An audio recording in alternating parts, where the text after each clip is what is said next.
Всем привет, друзья! Вот так мы начинаем день. Топим камин в классе. Ой. Корову уже подоили. Ефим сегодня у нас в школу ушел. Матвей тоже сейчас ушел только что. Сегодня ко второму уроку. Вот. Дед колеса свои сушит здесь. Сейчас будем шиповать, да? Когда я закончу занятия. Ну, сейчас вот занимаюсь, и потом он будет шиповать. Хожу, прибираю потихоньку, пылесосить сегодня хочу. Все тщательно, так сказать, мы. Так-то мы пылесосим маленьким пылесосом, вот таким вот, ну, стойкой это, или как он называется. Ну, короче говоря, стоячий, который... Как он называется, бабушка? Я не знаю, как он называется, короче говоря. Ну, пылесос, короче. Ну, это маленький, который на кухне им пылесосим, да вот в коридорчике. А так сейчас надо в комнате идти большим пылесосом уже. Вот. Ну, что у нас? Масло бьется. Сейчас забьем масло. Сливки вчера гнали. Помидорки последние практически. Ну да, наверное, последние занесла. Мы уже покупали в магазине в этот раз. Ну, в этом фермер-парке. В овощном. Ну, не то, конечно. Свои домашние сладкие, эти кислые. Хоть и вроде симпатичные. Я вам сейчас покажу, какие брали. Вот. Видите? Вот такие красивые сливки, но кислючие. Вот, а наши уже вот остаточки, но они сладкие. Так. Бабушка картошку в Фадееве варит. Он просил отварную картошку. Ой, мама, уже все сбилась почти. Главное не упустить момент. А то будет ужас, что расплескает всю эту воду. Вот. Кофе сейчас сядем, попьем, и пойду я пылесосить еще успею. Я сегодня с 10 работаю. Вот такие дела. Так. Дед у нас с Фадеем шипуют. Видите, какой агрегат я вчера купила на привозе. Помощник. Агрегат-помощник. Шипы ремонтные. Да, это шипы ремонтные такие. Вот так, видите, он... обратного хода покажи, как он раздвигается. То есть его сжимаешь, а он раздвигает. Оп-оп-оп-оп. Вот. А дырочки с чем смазываете? Мыло. Фейри. Фейри туда наносите, да? Да. Ну, как у вас ловко вдвоем-то получается. А это самое... Шипы, мне надо посмотреть, что они из себя представляют. Это... Шипы ремонтно увеличенные. Вот эта колба внутрь входит, да? Вот это снаружи остается сам шип, вот это. Они увеличенные. А почему увеличены? Потому что дырки-то уже разношены. Ты специально Они больше обычных шипов. Так. За счет этого садятся плотно. Ага, это специально для ремонта, потому что... Новое отверстие сверлить не надо. Ставим старое отверстие. Ага. Это в интернете очень много материалов. Там можете смотреть разные приспособы. Но вот эта штука, вот эта отвертка немножко заточенная. Ты ее заточил, что ли? Да, тут как паз, чтобы она не соскальзывала. Ты специально сейчас испортил отвертку? Она у меня 2 года испорчена. Понятно. А без нее никак. Вот я ей работаю. В этом промокаду. А нет, сегодня только вечерняя осталась. Ну давай вечерняя. Ага. Наискосок вот так ставишь, видите, наискосок. Отвертку ставишь, она заточена. Она не специально. соскальзывает. Она да? не соскальзывает. Вот таким ударом. Все. Все, да? И дальше до конца. А резинка соскочила. Ну ничего, бывает. Бывает. Она без резинки будет работать. Бывает, соскакивает. Ну, Ничего может, страшного. она выйдет потом из-за этого, что соскочила. Нет, не выйдет. Я их обратно выколупать не могу. Прошлый год шиповал 2 колеса. Думал тоже, выпадут, не выпадут. За зиму ни одна не выпала. Ну нет, немножко ты же дошиповываешь почему-то. Это старые выпадают, которым которые уже до этого были? которым 6 лет уже. А новые а мои, дошиповка твоя не ушла, да? Никуда не ушла. Поэтому я в этом году тоже решил дошиповать и передние тоже. Очень дешево и сердито. А так, ой, не получилось. Вылезла. Сколько платить надо за эту шиповку? Ну да. 1000. А это специальный шипы магазин, мы в том покажи. году ездили. И вот такое, это компания есть в Екатеринбурге, называется Росвик. Магазин так даже называется Росвик.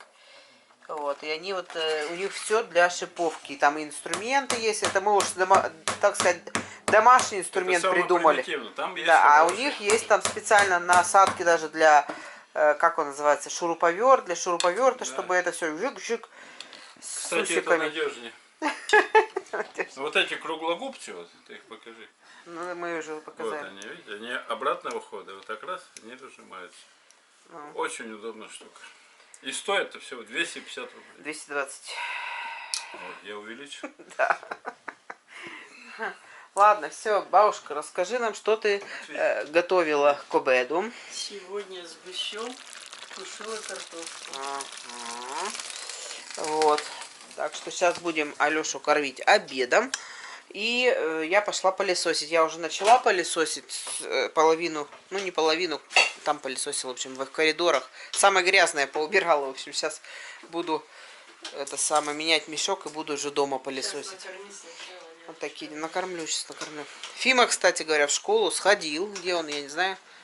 Не покажется, где-то он в комнате. Сейчас покажу его. Нормально, говорит, не кашлял на уроках. Говорит, несколько раз покашлял. Вот я пылесос уже приготовила. Покашлял, говорит, ну, говорит, когда все галдели, говорит, меня никто не слышал. Такой хитрец. Ну что, расскажи, как в школе-то дела? Хорошо. У него одна поза, вечно такая полулежачая, отдыхает человек. А это кто? Это кто тут? Кто тут лезет? Видишь, ранку маме лежит. Спрашивали, как мои руки после гусей. Ну, в общем, трещины у меня как были, так и есть. Они у меня, видимо, холодно. На улице доильным аппаратом, все эти тряпки у коровы, когда хожу, даю, мочу, и у меня хуже становится с руками. Трещины появляются. Но это у меня каждый год, так сказать, усиление, ослабление вот этих проблем с руками. А так, в принципе, нормально гуси не повлияли. Вроде как не отстают мои руки. Слава богу, обошлось помаленьку, видимо, потому что все-таки по 2 гуся это не так много. Вот, что еще? Уроки сейчас будешь делать, да? Ага. Вот, говорит, что у него товарища пересадили, пока он отсутствовал. Сейчас он в шепталочке играет с третьеклассником. Какой-то приходит третьеклассник к ним на уроки все время. Ну, видимо, ребенок отстает, его приходит пораньше и занимается с учителем еще в свободное время. Ой, все, пошла Архат кормить. Зовут. Все. В общем, все нормально. Ладно. Гуляем мы с бабушкой. Ну как гуляем? Я прошла сейчас, все опрыскала. Чем опрыскивала, как все рассказала, ролик сняла. Так что на делах хозяйских смотрите. Еще погода сегодня позволила мне это сделать. Думала, не успею. Нет, успела в этом году. Хорошо. А вот какие у нас вороны-то огромные летают. Что-то птички разлетались. Смотрите, что творится. Воробьи, вороны, кого только нет. Ой, вот, смотрите, столько мы уже, Алеша с Матвеем, навозику натаскали на картофельное поле. Вон на ту грядку мне восстановили, я там забирала землю, они туда перегнойчик этот. Вот, и индюшки, кто спрашивал, давно не видел, вот индюшки на месте. Курочки эти, как они, скажите мне, барковские тоже, вот там вот на месте сидят. Но надо переносить, уже прохладно. Вот. Здесь у меня птички. Птички воруют корм у вас, да? Вот, они старушки. Ой, кошмар. Что столько воробьев-то? Все грязь, что ли, прилетели? Эй! Кошмар. Ой. Сейчас я вам покажу, сколько их. Ой. Все. Вон их сколько. Ой, кошмар. У вас греются, да? У вас греются эти мелкие воробьи. Мелкие хулиганы. Вон что творится. Все вылетели. А еще один. Да. Шустрят. Ну и... Ой, и здесь полно. Да вы что, дурите-то сегодня? Так замерзли, что ли, ребята? Ой, что у вас такое творится, да? Вот тут 3 штучки наших. Вот 2 девочки и мальчик. Адлерский серебристый. Ну все, вот такие вот дела. В курятниках показала вам, как обстоят. Сейчас пойду домой, мы так что-то замерзли уже. Да, ветер есть, ветерок есть сегодня. Ну что, пацаны, скоро вас в путь тоже, да? Да. То холодает, надо вас тоже прибирать. Ух, че воробьи, ну надо же, а штук там 20, наверное, в конюшне было этих воробьев. Сейчас покажу, откуда они. Перегнойчик таскают, кто еще не знает, не видел наши короба для навоза, который мы всю зиму этот навоз возим. Потом, сейчас вот они освободят и будем всю зиму сюда возить. Вот оно. Вот они наши короба. Видите, все бетоном залито, то есть это все вот так вот обстоит. Сейчас унесут и снова будут закладывать всю зиму от коровы сюда навоз. Он будет снизу потом греть, потом укладываем, не надо туда, Дива, упадешь. Укладываем 30 сантиметров земли обычной потом, ну, не то что обычно, а хорошей почвы, короче говоря, готовой уже, и высаживаем огурцы, перцы, очень любят на этом тепленьком сидеть. Вот. То есть вот эту гряду еще выносить, эту гряду вот начали они. Ну еще поработают, не знаю, до Казани успеют или нет. Что-то Дива схватила и потащила, не знаю что. Матвей сейчас у меня уже со школы пришел, он как раз до 5 отдыхает, ест. Вот, а потом папка приходит, они начинают быстро-быстро, пока еще светло, в 5 часов утаскивать. Показываю гусятник опустевший. Всякий хлам туда стаскала с огорода, инструменты, ведра, тазики. Все туда составила. Вот. Такие дела. Здесь теплица у меня пустая, капелька стоит. Что-то я даже термометр не убрала. Ой, термометр. Столько каких-то мелких работ, кстати говоря. Вот ходишь и замерзаешь даже, потому что... Так, убрала, сейчас уберем. Замерзаешь, эти мелкие работы делать надо делать. Сейчас на прищепочку сюда повешаю. Ну, кстати, нормально, я в том году тоже оставила здесь. В теплице нормально зимует. И даже работает потом, видимо, какие там, я не знаю, солевые или какие батарейки там. О, вот так вот зацепим. Пусть висит. Вот, все здесь пусто тоже. Так. Есть у меня мысли по поводу модернизации этой теплицы. Пока не буду озвучивать, потому что еще сама не решила. Вот, ну и все. Вот так снежок пролетает. Какие-то темные тучи, снежок. Она что-то то стопорится, то нет. Виноград еще надо будет закрывать, но будет -5. Вот тогда я закрою, пока еще терпит. Все. Нет, сейчас не будем загонять. Все нормально. Не надо нервничать. Нам обещают теплый ноябрь. Ладно, пошли с голыми-то ногами, не шибко сиди. Подышала и хватит. И будет. Уберу стул. Стой, меня жди. Я тебя сейчас с собой возьму. Пойдем, Дива. Ну куда ж ты? Ну, по дровам-то лазишь. Фу, все, домой. Так, смотрите, у нас что-то творится. У нас тут перестановки сплошные. Корова зашла на место. Очень ей весело почему-то от этого стало. Она вот так вот бесится у нас, не хуже быка. Хотя перешла спокойно, слава богу, все нормально. Никуда не зарулила, как к себе домой, пошла без проблем. Ой, ну что-то она вся обтирается об стены, видимо, запахи быка. Ей не нравится, она пытается стены натереть своими запахами. Ой, что творится. Ой, ну не хуже быка. Вы смотрите, Алексей Павлович, что творится. А вы говорите, бычок как ребенок. Так вот она. Девочке 4 года. Или 5 ей уже. Сколько лет. Да вы что Бык ко делаете? мне пристает, не дает снимать. Что тебе надо? Что тебе надо? Ух ты, языкастый. Ой, вот что делать-то. Веселуха, да, пошла? И ты тоже завеселился? Нет, тоже не надо вдвоем. Ему воду эту надо, на, лежи. Ой.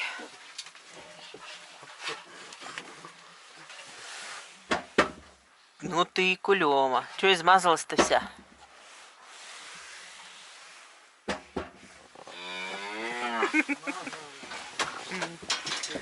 Все, давай успокаивайся.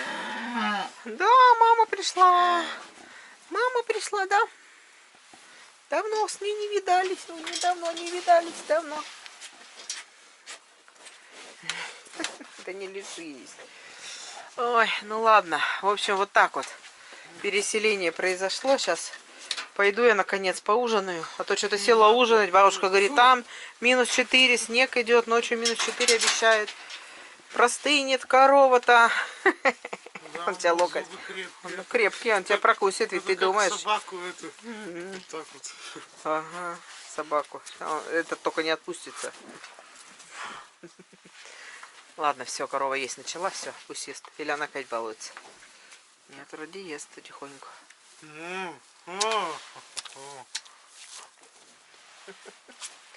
Ладно, пошли. Фу. Пусть она ест, все, вроде успокоилась, слава богу.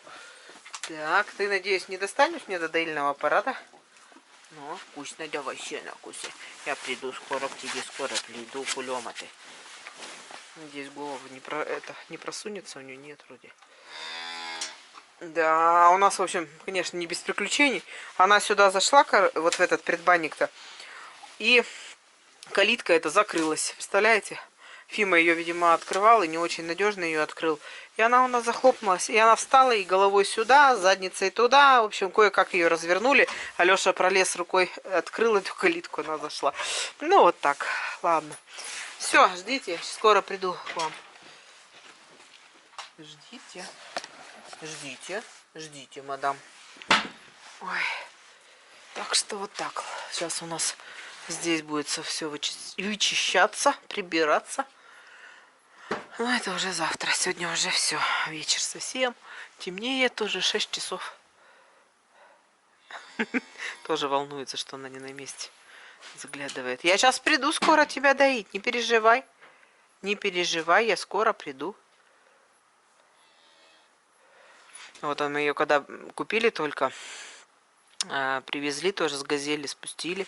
Она у нас как положено по этим, значит, ступенечкам. А еще был, по-моему, то ли март, то ли апрель месяц. Ну, в общем, холодно было. Да у нас этой загородки даже не было уличной-то.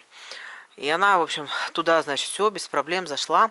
А вот эта калитка железная, которая у нее стоит, она висела сантиметров на 20, а то и на 30 ниже. То есть, как бы у нас старая корова, она была гораздо ее ниже по росту этой коровы. Вот. И ей нормально было, то есть она даже сверху голову не могла просунуть. Вот. А эта-то высокая, и она у нас, представляете, она у нас через эту калитку сиганула вот так, как лошадь, и сюда выпрыгнула. Мы выходим, она в ограде гуляет, корова. Мы вообще обалдели. Главное, калитка закрыта, все тоже на палку. Вот так же. Но она пересиганула, вот как лошадь, представляете, через такой барьер огромный. Как только она не ударилась выменем, я не знаю. Но у нее потом хромала нога одна. То есть она, видимо, когда все-таки при падении что-то с ногой-то сделала. Ну, похромала, потом прошло, наверное, через месяц где-то уже окончательно. Ну, видимо, что-то надрастянула на ее задняя нога. Вот, такие бывают приключения. Так что, когда высокие коровы, они могут, если им, как сказать... Если они могут сверху на дверь голову, вот как лошадь, знаете, бывает, показывают конюшни с лошадьми, да, то есть лошадь стоит, она прям вот так вот вылазит, там смотрит все, но она как-то вот, как они стоят, не выскакивают, то туда я не знаю, может они пристегнуты, хотя нет вроде. Ну вот, а и тут также, если корова только вот у нее до грудины доходит, она может перепрыгнуть. Удивительно. Удивительно. Ну вот рассказала вам такую историю. Вдруг вы еще ее не слыхали от меня. Как у нас бывало. Фух, ну ладно, дай бог пусть сидит. Сейчас пойду скоро доить. Пойду поем, да пойду. Так, ну что, друзья, 10 часов уже. Сегодня так стрессово у нас что-то с дойкой прошла первая на новом месте коровы. В общем, не заработал у меня опять компрессор. Даже удивительно, как он смог замерзнуть при таких температурах. Вроде как, ну, около нуля была сегодня днем-то. Непонятно. Ну, Алеша говорит, может быть, вечером уже -1 был, -2. Да, сейчас так показывает, наверное. Ой, короче говоря, вот так вот. Там я его печку притащила, давай размораживать. Ничего не получается. Алеша хорошо пришел, прервал этот весь процесс. Занесли мы в класс. Тоже стоял, никак не заводится, и все, вот как будто замерзло валы, не крутится вентилятор. Потом уж дед пришел. Разобрали, и у него оголили вентилятор. Уже просто насильно его взяли, провернули. Видимо, там то ли действительно внутри что-то промерзло, конденсат или что был. В общем, ничего не понятно. Провернули валы, все, заработал. В общем, подоили, наверное, только в 9:30 сегодня. Корова, конечно, вся извелась. Я потому что и еду сначала дала, потом, раз доиться не стала, она половину съела, я у нее забрала. Она психует. В общем, бык лезет. Он тоже, конечно, перевозбужден, что мы корову сюда загнали. Он весь такой это самое, прыгает. Алёше пришлось еще доску дополнительно наколотить, чтобы он не пытался прыгнуть туда к корове. В общем, вот так как-то. Привыкать надо, потому что очень опять неудобно, кажется. Что-то мы с дедом поговорили, что, наверное, все-таки мы не будем долго держать быка, потому что он, ну, прям зверюга. Во-первых, его не вывести потом будет, когда он будет не развернуть его, поэтому будем смотреть. Во-вторых, он съедает сена много, корма, поэтому надо тоже экономнее. В общем, подумываем мы все-таки поесть нынче телятинки, а не говядинки, поэтому посмотрим, как это все сложится, но, наверное, долго держать быка не будем в этом году. Вот такие вот дела. Ну ладно, в общем, завтра я еще, наверное, работаю с утра. Завтра, видите, у них день самоуправления в школе. Расписание сдвинутое, все уроки по полчаса. И получается, что Ефим закончит уже в 9:30 утра, по-моему, там надо смотреть расписание, да, по-моему, 9:30. Вот, Фадей пойдет к 11. И у меня тоже все занятия, вот мои ребята, которые ходят ко мне на занятия, у них тоже все сдвинется. И, скорее всего, у меня отменится несколько человечков. Но вот с самого утра я, наверное, все равно буду работать. Так что вот так. Маленько поработаю, маленько не поработаю. Посмотрим, в общем. Индюков хочется уже колоть, честно говоря. Я сегодня, в общем-то, дела поделала. Правда, глажка так и не дошла у меня руки. Ну, может, поглажу завтра. Наверное, поглажу, в пятницу буду индюков колоть, чтобы с самого утра. Такие вот пока планы, а там планы вечно меняются. Ну, ладно. Главное, сегодня мы прибрались. У нас чисто хотя бы стало. Наконец-то дошли руки. Надеюсь, все еще уроки сидит делает. Матвей говорит, не буду на завтра ничего делать. Раз в день самоуправления, не надо ничего. Говорит, не стал делать. Играет в компьютер, по-моему, да, до сих пор он. Нет. Ему уже завтра сказали прийти раньше. У них, видимо, будут рассказывать, что делать надо. Сказали уже в 7:30 прийти в школу. Вот как. Он сказал, я наоборот раньше лягу. Так раньше это он, потому что охранник, он уже здорово висит. Да. Оказывается, он охранник-то не на посту, а на этаже на 2. Охранять туалет от курильщиков будет. Ой, господи. Ну, в общем, дежурный по этажу он, как он сказал, не охранник. Ой, ну ладно. Все. До завтра буду прощаться с вами. Сейчас пошла я отдыхать. Так что давайте. Всем здоровья. Увидимся завтра.